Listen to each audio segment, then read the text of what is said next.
पुंडलिक वरद हरी विठ्ठल श्री ज्ञानदेव तुकाराम। आज आषाढ वद्य त्रयोदशी। आज संत नामदेव महाराजांचा समाधी दिन, पुण्यतिथी। आपल्या सगळ्यांचं सावित्रीबाई फुले पुणे विद्यापीठाच्या संत नामदेव अध्यासनाच्या वतीनं हार्दिक स्वागत। हा वद्य त्रयोदशीचा आषाढ महिन्यातला दिवस म्हणजे नामदेवरायांच्या पुण्यतिथीचा दिवस। कार्तिक वद्य त्रयोदशी हा ज्ञानेश्वर महाराजांच्या समाधीचा दिवस। तिथी वद्य त्रयोदशी या दोघांमध्ये जो एक प्रकारचा अनुबंध होता, ऋणानुबंध होता, तो योगायोगानं या तिथींमधून सुद्धा आपल्याला व्यक्त झालेला दिसतो।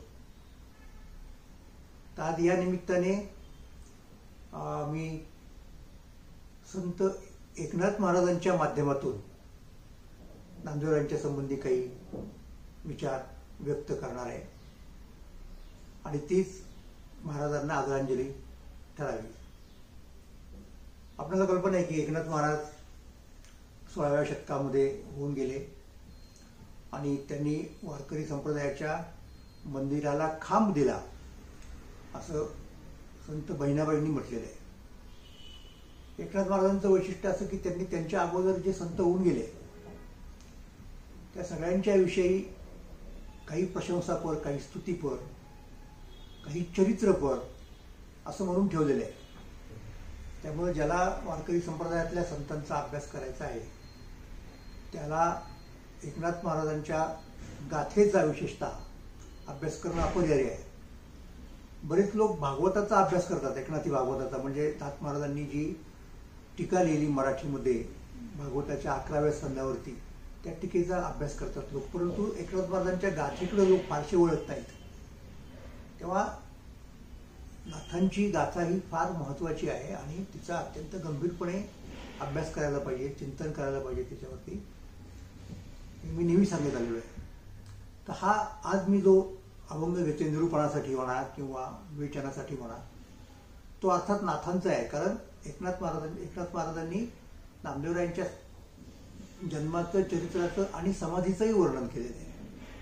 आजच्या दिवसाला अनुलक्षून ते काय म्हणतात बघा, की जन्मकाळी देवे प्रतिज्ञापै केली, शतकोटी लिहिली काव्यरचना,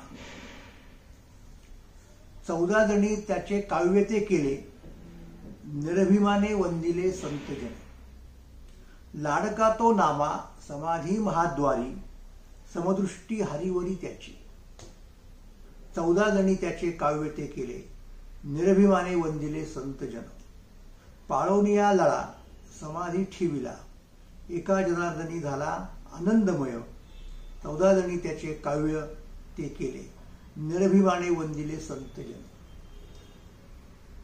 हे नामदेवरायांचं कार्य काय हे अतिशय मोजक्या शब्दामध्ये नाथ महाराज सांगतात। म्हणजे त्यांच्या जन्मासंबंधी सांगतात, मग त्यांच्या कार्यासंबंधी सांगतात, त्यांचं आणि विठ्ठलाचं काय नातं होतं ते सांगतात, आणि शेवटी त्यांनी कशी समाधी घेतली हेही सांगतात। 2 अभंग एकामागे एक येणारे आहेत। तर याच्या अगोदरच्या अभंगात त्यांनी नामदेवरायांचं पूर्वचरित्र सुद्धा सांगितलेलं आहे, म्हणजे पूर्वावतारांच्या भाषेत सांगितलेलं आहे। तो या अभंग आपण घेऊ, म्हणजे आपल्याला या गोष्टी जोडून घेता येतील। पूर्वी जो प्रल्हाद तोची जाणा अंगद, तोची उद्धव प्रसिद्ध कृष्णावतारी, कलिमाजी जाणा नामदेव म्हणती, लढिवाळ श्रीपती लळापाळी, तीर्थयात्रा सर्व केलासे उद्धार, सर्व त्याचा भार चालविला, कलिमाजी जाणा नामदेव म्हणती, लढिवाळ श्रीपती लळापाळी, लढिवाळ नामा विठ्ठल चरणी, एका जनार्दनी नमन त्याते, कलिमाजी जाणा नामदेव म्हणती, लढिवाळ श्रीपती लळापाळी। ह्या 2 अभंगाचा एकमेकांशी जवळचा संबंध आहे. कारण या मगाशी जो अभंग वाचला म्हणजे जो खरा दुसरा आहे या दोन अभंगांच्या क्रमात, त्याच्यात सुद्धा असं म्हटलेलं आहे की पाळून या लाळा समाधीत ठेविला. नामदेवांचं वैशिष्ट्य काय नामदेवरायांचं की लढिवाळ म्हणजे परमेश्वर आपली आई आहे, बाप आहे आणि आपण त्याचे लढिवाळ लेकरू आहोत. अशा प्रकारची जी भावना आहे ती आपल्याला नामदेवरायांच्या अभंगांच्या मध्ये सतत दिसून येते. आता हा जो उच्चार आहे नामदेवांच्या पूर्वावतारांचा तो एकनाथ महाराज करतात.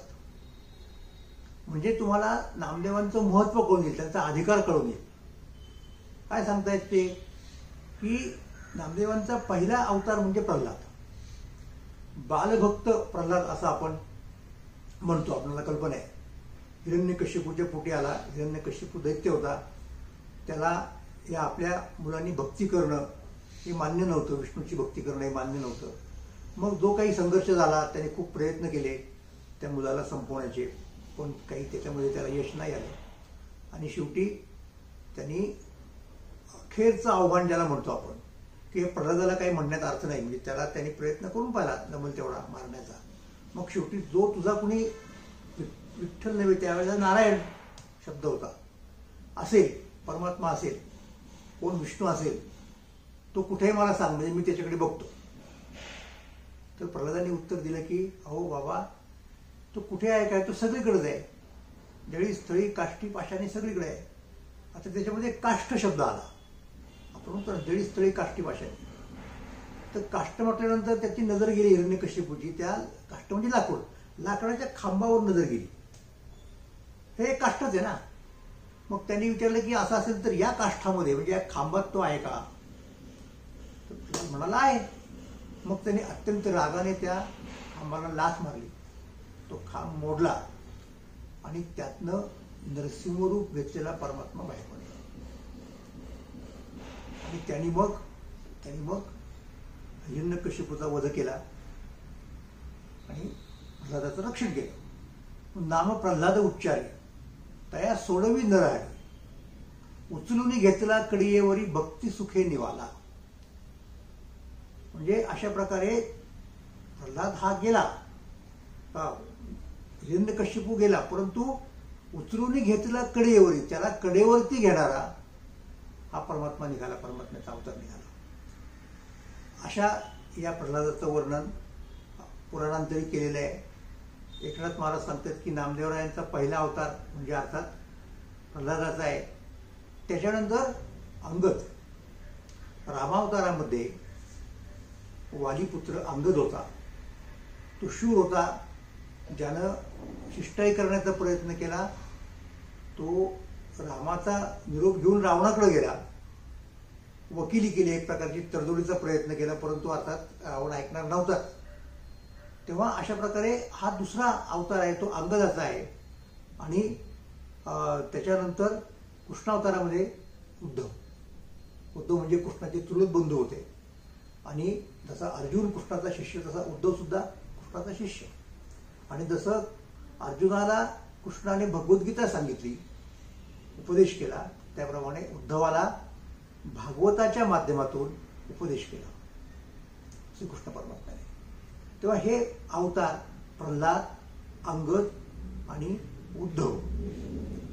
आणि त्याच्यानंतर कलियुगामध्ये नाथराय सांगतात की नामदेवांचा अवतार म्हणजे हा नामदेवरायांचा चौथा जन्म आहे.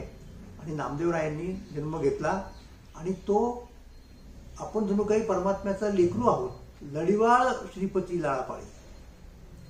नामदेवरायांचा लाळा म्हणजे केव्हापासून, जसं प्रल्हाद लहान होता तसं नामदेवराय सुद्धा लहानच होते त्या काळामध्ये. आणि त्यावेळेला परमात्म्याचा नैवेद्य मी आज घेऊन जातो म्हणून नामदेवराय दूध घेऊन जातात परमात्म्याला, म्हणजे विठ्ठलाला पंढरपुरामध्ये. पंढरपुरातच त्यांचं घर होतं. दामा शेट्टीचे चिरंजीव, गोणाई त्यांची माता. आणि गेले घेऊन. आणि शिरस्ता काय असतो, आपण जायचं देवाच्या पुढे, ते दाखवायचं, फारतर आपण डोळे मिटायचे आणि ते घेऊन परत जायचं की त्याने घेतलं असं समजून, त्यांनी ग्रहण केलं, ते त्याचं उच्चिष्ट आहे आता, ते आपण सेवन करायचं. परंतु नामदेवरायांना असं वाटलं की नाही, मी जर घेऊन आलो असेल नैवेद्य तर त्यांनी तो प्रत्यक्ष ग्रहण केला पाहिजे, आणि म्हणून ते हटून बसले.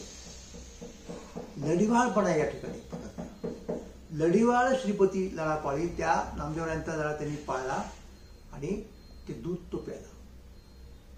हा लहानपणाचा भाग झाला. परंतु नामदेवरायांचा लळा त्यांनी पाळायचा.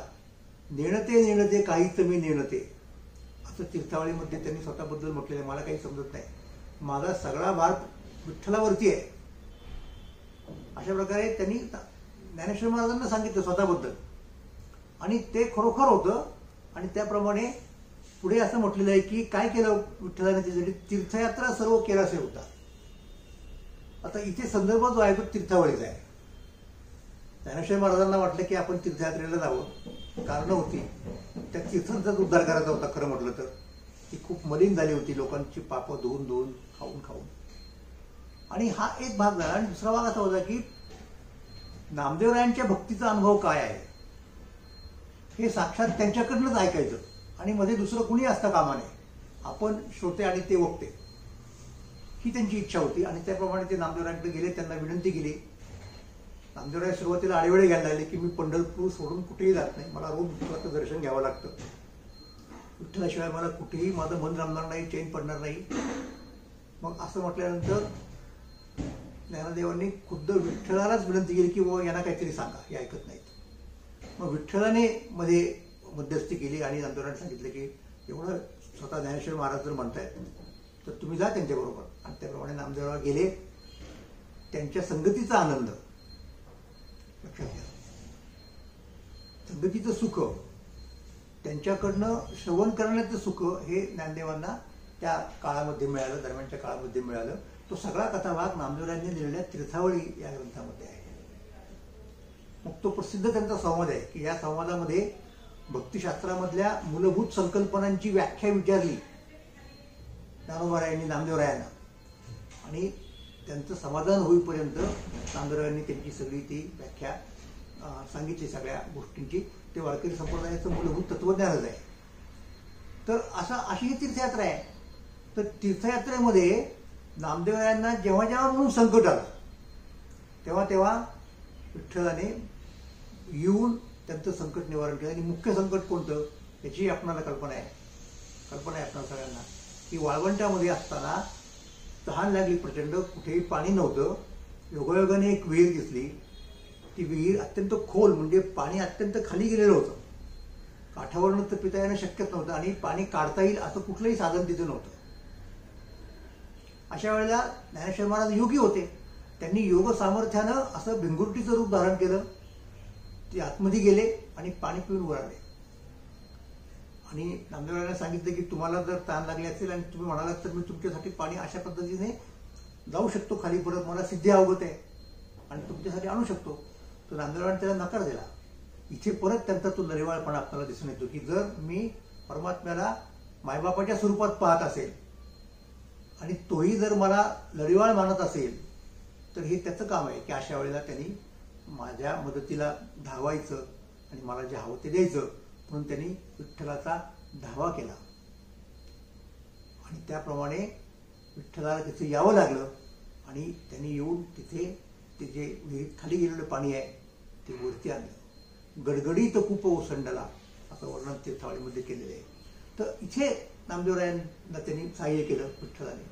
आणि आणखी पुढची जी गंमत आहे ना, तो जो आहे ना त्यांनी सांगितलेलं आहे की तीर्थयात्रा सर्व केलासे उद्धार, सर्व त्याचा भार चालविला. हा एक मुद्दा झाला. पण तीर्थयात्रा करून परत आल्यानंतर विठ्ठलानं ठरवलं की नामदेवरायांच्या तीर्थयात्रेची सांगता झाली पाहिजे, म्हणून मावंद घालायचं आणि त्यासाठी पंढरपूरमधल्या सगळ्या ब्राह्मणांना बोलवायचं. आणि त्याप्रमाणे निमंत्रण गेलं. ती सगळी सिद्धी म्हणजे स्वयंपाक पाण्याची पाकसिद्धी वगैरे ज्याला आपण म्हणतो, सगळी तयारी ही नामदेवरायांच्या वतीने विठ्ठलाने केली, अनंत नावाच्या ब्राह्मणाचा वेश धारण करून. आणि तिथे मग जेव्हा हे कळलं की अरे हे नामदेवरायांच्या बरोबर हा अनंत नावाचा ब्राह्मण त्यांच्याबरोबर जेवतो, त्याचं उच्चिष्ट खातोय, तेव्हा तिथल्या त्या क्षेत्रस्थ ब्राह्मणांना त्याचा राग आला की आपलं सोवळ धाब्यावरती बसवलं गेलं, आपण आता बाटलो. आता काय करायचं? तर अशा वेळेला त्यांना जो काही त्यांच्या जातीचा गर्व होता, श्रेष्ठत्वाचा गर्व होता, तो सुद्धा हरण करण्याचं काम विठ्ठलानं केलं आणि अशा प्रकारे त्या तीर्थयात्रेला त्यांनी संपूर्ण केलं.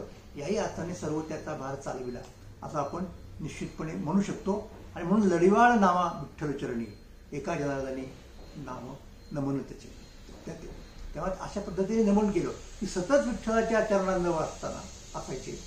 तुझ्या चरणीचे तुटता अनुसंधान जाईल माझा प्राण तत्क्षणीच.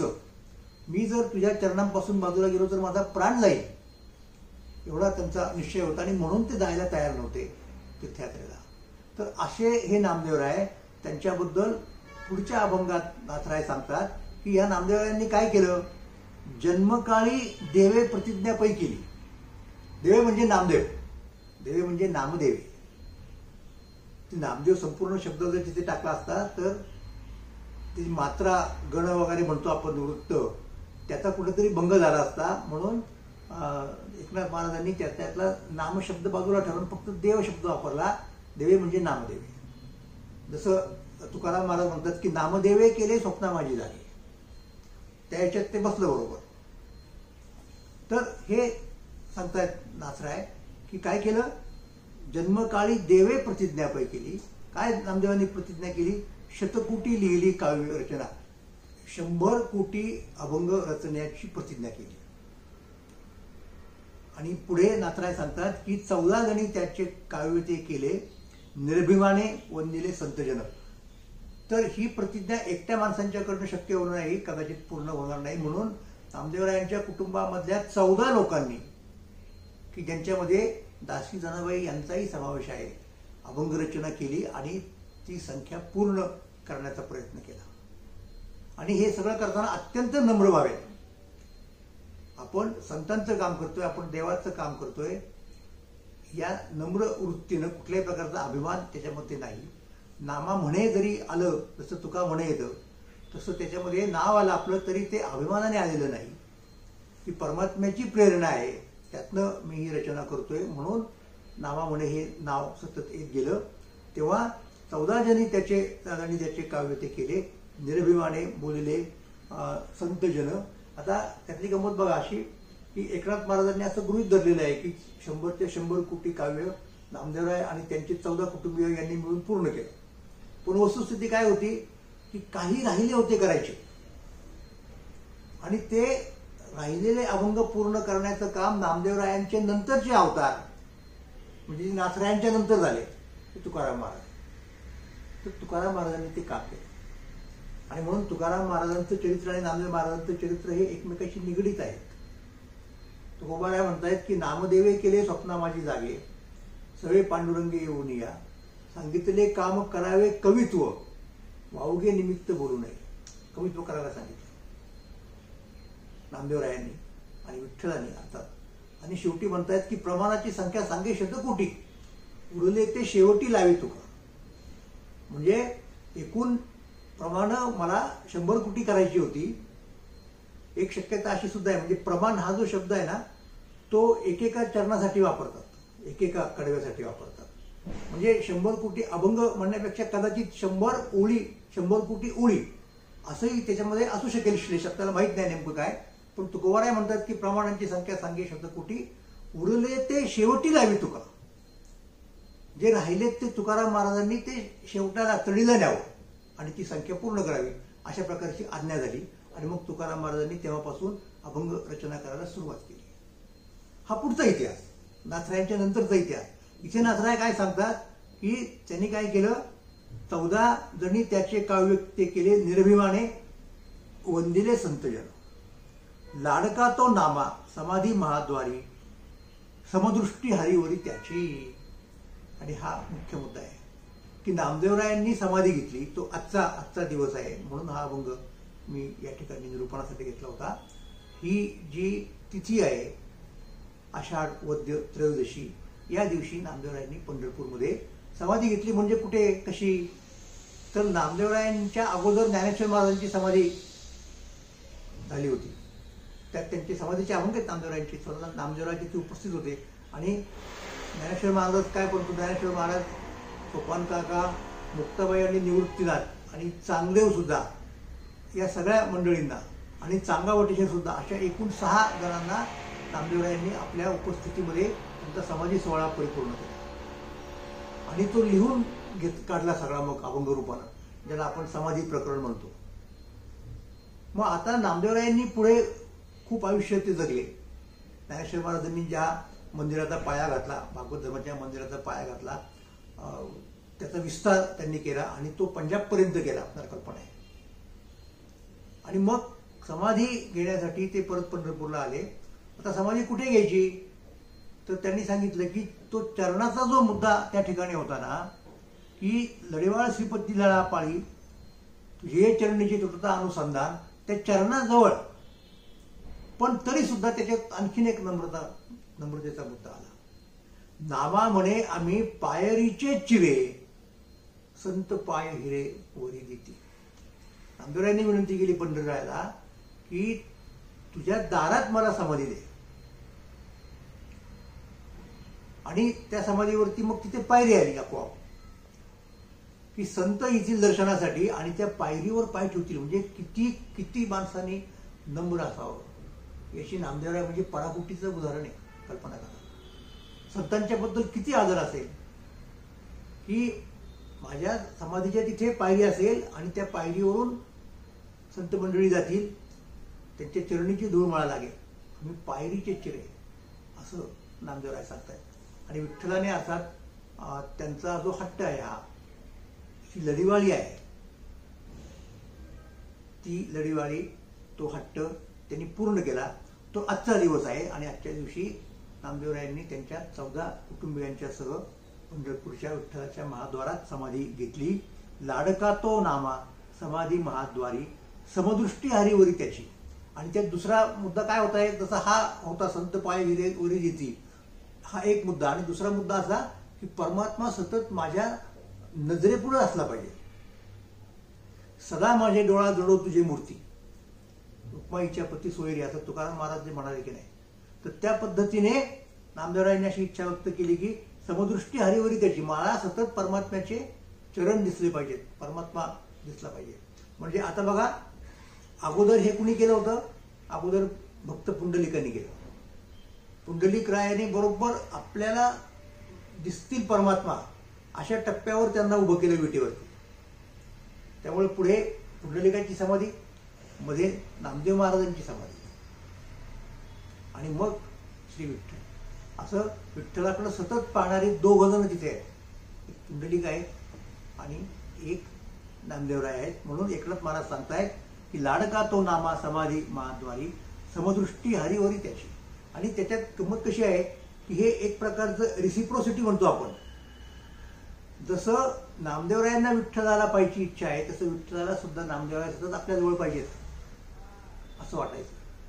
त्यामुळे विठ्ठलही त्यांच्याकडे बघतायत असा भाव एकनाथ महाराजांनी आपल्या या अभंगातून व्यक्त केलेला आहे. तुका म्हणे येथे पिसे तेथे तैसे असेल, अशा प्रकारे आपल्या दृष्टीची खोड करून श्री विठ्ठल नामदेवरायांना आपल्या जवळ घेत आहेत. आणि तेव्हापासून जो कुणी भाविक तिथे जातो विठ्ठलाच्या दर्शनाला, तो आधी नामदेव महाराजांचं दर्शन घेतो, नामदेव पायरी तिथे, आणि मग विठ्ठलाकडे जातो. ही अतिशय महत्वाची गोष्ट. आणि आणखीन एक मुद्दा मी तुम्हाला सांगणार आहे, तो सुद्धा या ठिकाणी औचित्यपूर्ण आहे की त्या काळामध्ये जाती व्यवस्था, अस्पृश्यता या गोष्टी खूप टोकाला पोहोचलेल्या होत्या. आणि संत चोखोबाराय हे नामदेवरायांचे शिष्यत्व पत्करून पुढे आले. नामदेवरायांच्याकडून त्यांनी ज्ञान घेतलं, कवित्वाची स्फूर्ती घेतली, उत्तम रीतीने कविता केल्या, अभंग केले. चोखोबांचे कुटुंबीय सुद्धा अशाच प्रकारचे अभंग रचायला लागले. आणि अशा चोखोबांचा देहांत मंगळवेढ्यामध्ये झाला.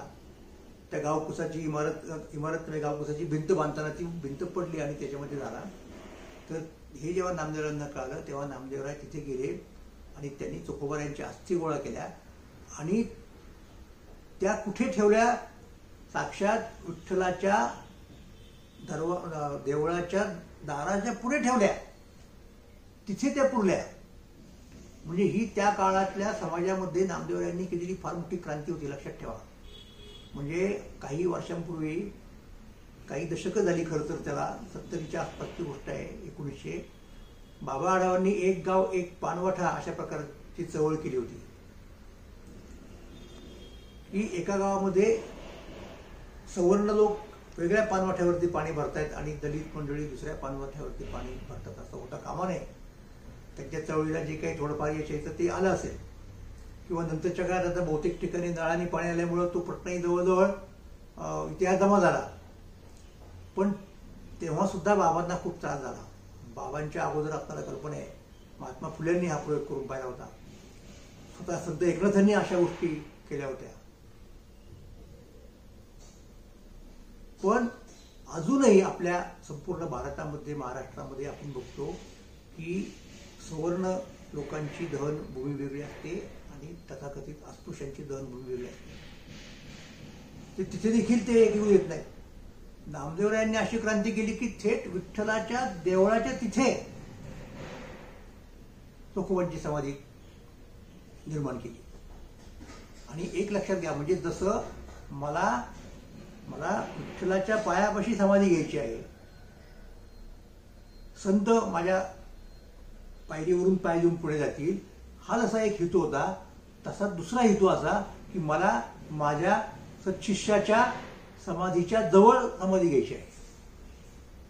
म्हणून नामदेवराय आणि चोखोबा हे किती अद्वैत आहे पहा. म्हणजे निवृत्तीनाथांची समाधी त्र्यंबकेश्वरला आहे आणि ज्ञानेश्वर महाराजांची समाधी आळंदीला आहे. पहा, गुरु शिष्यांच्या समाध्यामध्ये किती अंतर पडलं. तीच गोष्ट एक जनार्दन स्वामींची समाधी तिकडे देवगिरीला, एकनाथ महाराजांची पैठणला. पण नामदेवराय हे असे संत आहेत की जे स्वतः आणि त्यांचे शिष्य तुकोबाराय हे एकमेका शेजारी आहेत. म्हणजे मला संतांचा सहवास किती प्रिय आहे, तसा मला देवाचा सहवास आवडतो, तसा मला संतांचाही सहवास आवडतो. हे सुद्धा नामदेवरायांनी आपल्या या समाधीच्या वरून आपल्याला दाखवून दिलेलं आहे. म्हणून लाडका तो नामा समाधी महाद्वारी, समदृष्टी हरिवरी त्याची, पाळोनिया लळा समाधी ठेवला. त्याने असा हट्ट घेतला की मला अशा प्रकारे तुझ्या दारात समाधी घ्यायची आहे, आणि तो हट्ट, तो लळा विठ्ठलाने पाळला.